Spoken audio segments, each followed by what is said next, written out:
Hello, everyone, and welcome back to another episode on Swish City, where we're going through our power rankings, looking at every single team in the NBA, ranking them 30 to 1. We're on our 13th episode today, and as you guys can tell from the thumbnail and from the title, we're going to be discussing the Golden State Warriors, and which in an area I think they're kind of stuck in this Western Conference with a bunch of top tier contenders and a bunch of young youth movements where they're a little bit in the middle.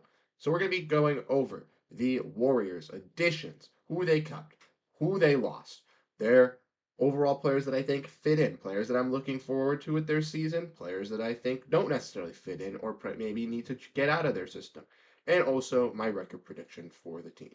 So let's dive into it. Make sure to grab a snack and let's get into the video. As I mentioned in the introduction, we're going to be going over the Warriors' additions, re-signings, and departures. So let's look at that first, courtesy of ESPN. When looking at this, we can see that the Warriors did re-sign one player in Stephen Curry on a one-year extension, where Stephen Curry was given a massive payday. When we look at the contracts in a bigger group, we'll look at that in more detail.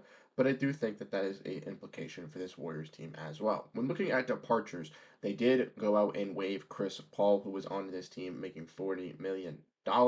Did save some cap space. They were unable to find a trade. Darius Sarge did depart and go to the Dallas or to the Denver Nuggets. And as we all know, Klay Thompson, the Splash Bro, one of the biggest names of the offseason getting moved, departed to the Dallas Mavericks in a sign and trade. For that, the Warriors then were able to get some contracts and use those contracts to then get some other players to bring in. They got Lindy Waters on draft day from the Thunder. They went and signed D'Anthony Melton, bringing him into their MLE. And they went out and got Buddy Hield on a sign and trade and Kyle Anderson to agree on a 3-year deal as well, kind of filling in some of their role pieces and around the edges with players that can kind of mix and match to replace Clay's scoring and help out on the defensive side and rebounding, something that they lacked last season at the wing department. Now, when looking at this team as a whole, like I said, we're going to be looking at this roster courtesy of Spot Track. We can see obviously at the top, players like Curry, Wiggins, and Green are making the most money. And with Curry and Draymond, being the still centerpieces of this team, that is definitely expected. Then we also have this little bit of a youth movement as well, with players like Jonathan Kuminga, Moses Moody, player in Brandon Pajemski, who the Warriors were reluctant to include in trade talks with the Utah Jazz for Lauri Markkanen, which was one of the stories of the offseason. Lauri was ended up not traded, ended up re-signing with the Jazz. If you guys missed the Jazz video, you guys can go check that one out. But for the Warriors, obviously they believe in Pajemski. They think that he can be that Klay Thompson replacement, and they believe he's going to be that filling in that void of scoring as he will be in the starting lineup with this squad. The projected starting lineup has been released for this team already, with the lineup of Curry, Wiggins, Pajemski, Kuminga, and Draymond. It is looking to wreak some havoc in the Western Conference. Like I said, they do have some depth pieces as well. I forgot to mention Trace Jackson Davis is another young piece. He also looked really solid, has some rebounding, and they went out and got some guys out in on two-way deals and went out and got guys on Exhibit 10s, bringing in Kevin Knox, who's bounced around a couple teams, and also in a nice signing in Quinton Post, coming out of BC, who I think is going to be a nice young piece in their front court to look at in the future years.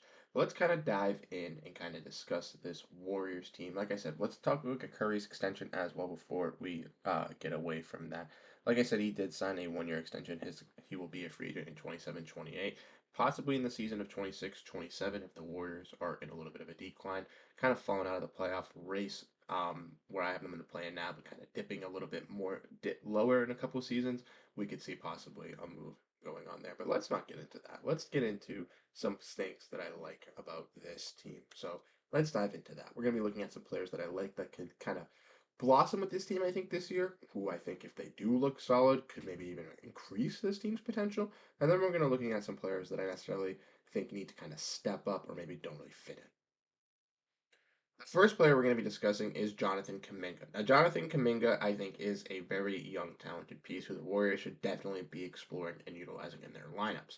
Now, last season, season previous, we obviously know Kuminga has been kind of slotted down below in that wing department. He's gotten frustrated. He's wanting to see his growth. He wants to see his development. NBA fans want to see his growth and want to see his development. And he's shown flashes in the NBA where he can be a nice young star. Ultimately, for Kuminga, with him being in the starting lineup, being announced, I think that's great for him and for his development with this Warriors team and growing. And I think that if the Warriors want to, keep this kind of movement that they have with some young guys mixed in to keep Curry and Draymond happy, hopefully get them another championship before they retire. I think Kaminga's got to be one of those cornerstones that you definitely do keep. I wouldn't really throw him around in trades unless you're getting like, another all-star guy or something like that, which would make sense. But if he is, thrown around the market, if he gets slotted down in the middle of the season, isn't getting as much playing time, I could see him being a trade candidate, but I don't think he should be. I think he should be a player that the Warriors do, try to build with and kind of look through with their future. I believe him a little bit more than I do Brandon Podjemski, so that's why I'm a little concerned on why the Warriors were so tight to Podjemski.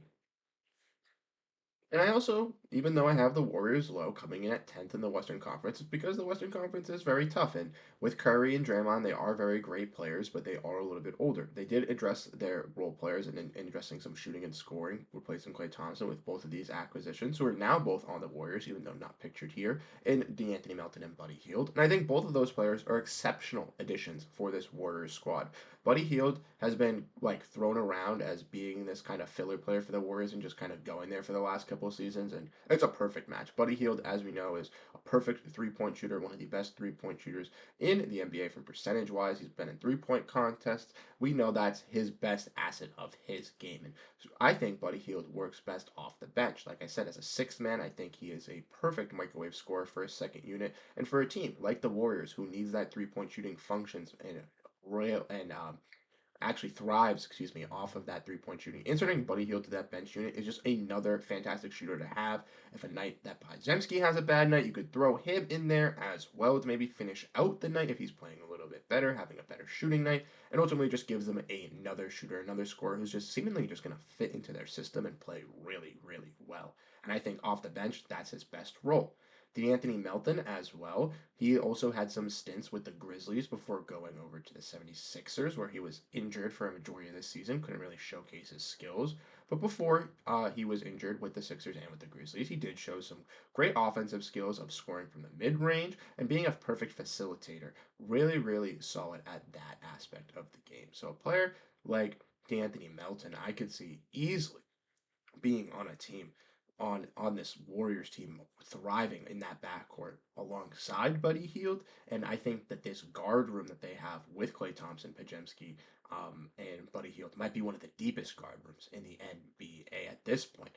Honestly, the Warriors just are a little weak in other aspects of the game at the wing and center position, but I think other teams are just going to be able to feast on them. Obviously, we all know the Warriors live and die by the three-point ball, as they are, the ones that really instituted that three-point metric into the game. And with, two pretty solid scorers and shooters in Melton and Hield, it's only going to add to it. And if they can just keep to that system and maybe keep riding, they could prove me wrong. I'm not going to disagree. This is my opinions, but they're all very close.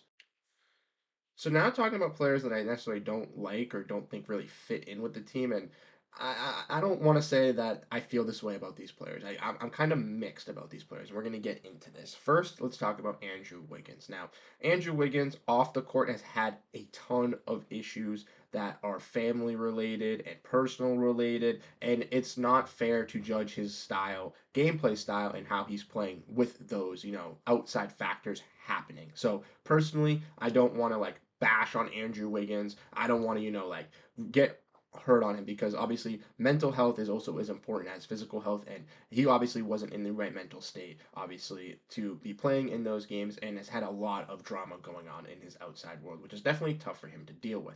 But is a player that rose to the occasion defensively in the 2022 finals, and seemingly offensively and defensively hasn't looked like that player since. And even though we all know that personal stuff and personal feelings are all a factor into all of this, and I truly feel that as a human being, we all know that the NBA is a business and the same kind of schemes. Also, and a player like Andrew Wiggins making the type of contract that he is, the third highest on the Warriors, he's got to play like one of those top tier players. If he's not the third best, that's totally fine. They have some younger guys who are on rookie deals that could be better than Andrew Wiggins, but he needs to play like one of those fourth, fifth, sixth best players, and he was not doing that for the Warriors this season. And for the Warriors, the wing position is one of their biggest holes.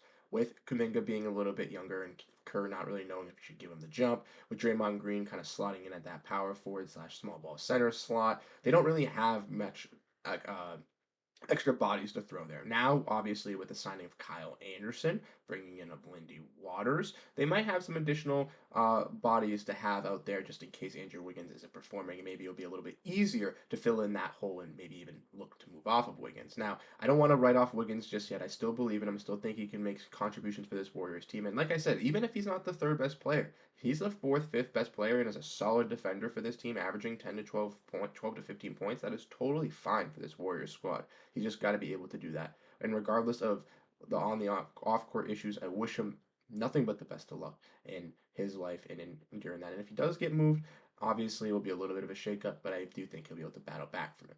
Now, when talking about Draymond Green, the only thing talking about Draymond Green that I need to say is he just needs to not get suspended. We've seen Draymond over the last couple seasons, just his temper just get the best of him. And unfortunately for Draymond, it's cost the Golden State Warriors. It's cost Stephen Curry because then he's without Draymond for 10, 15, 20, 25 games, however many games it could be. And that hinders the Warriors' chances of making a playoff run or making a play-in run. Let's not, like, you got to factor in if Draymond's not out those 10 to 15 games a season, those 10 to 15 games, if the Warriors go 5-5 in 10 games, if they have Draymond, if they go 7-3, that could be the difference of them making the play. And that's how close the Western Conference is. That's how important and integral it is that Draymond plays. Because this Warriors team is young, doesn't really have a lot of depth. Now it's gotten a little bit more, but still not the best depth, best well-round depth team in my eyes. So if Draymond's out, if Draymond's missing, that's a key person that's working your offense, setting up your team, giving Curry the ball, really being that engine, that motor for this team, offensively and defensively, in the locker room, outside the locker room, on the court, and he needs to be a focal point. That's where I'm at with Draymond. It's not that I dislike him. It's not that I don't think he fits. I just think he needs to just stay focused, stay locked in, and if he can, with injuries, he's getting a little bit older. I'm not expecting him to play all 82 games, but if he doesn't get suspended, if he stays locked in, he still plays his role. This Warriors team could be higher than where I have them. It's just with all these factors going into the season, this is where I currently have them at the end, at the start of this uh, preseason. But let's dive into the Warriors record prediction. Like I said, previous videos, these record predictions are a little bit wonky. I kind of messed up a little bit, so some of them are going to be a little bit higher probably, and don't take them for granted, please. But the Warriors, 42-40, is my record prediction for them. Like I said, 10th in the Western Conference, one game ahead of the Lakers. I just think their overall depth and scoring is just a little bit better than this Lakers team with Steve Kerr, uh, Steph Curry. They have that communication. Obviously, I do believe in JJ Redick as a head coach with LeBron, but I think it's going to be a little bit more of a roller coaster. They have some more injuries to deal with. That's why I have going into the season. That's why I have the Warriors ahead of them. But let me know what you guys think down below. Warriors are coming in at the 13th lowest team in the NBA. So where do you guys think that is? Too high? Too low? Did you like my analyzations? Do you think I hit it home on the hammer? Do you think I messed things up? Where would you guys put the Warriors? Drop down your comments. Like I said, you guys have been absolutely fantastic, showing love and support for this channel and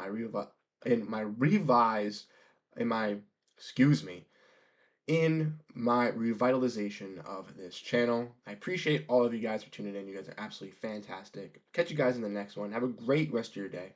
Peace out.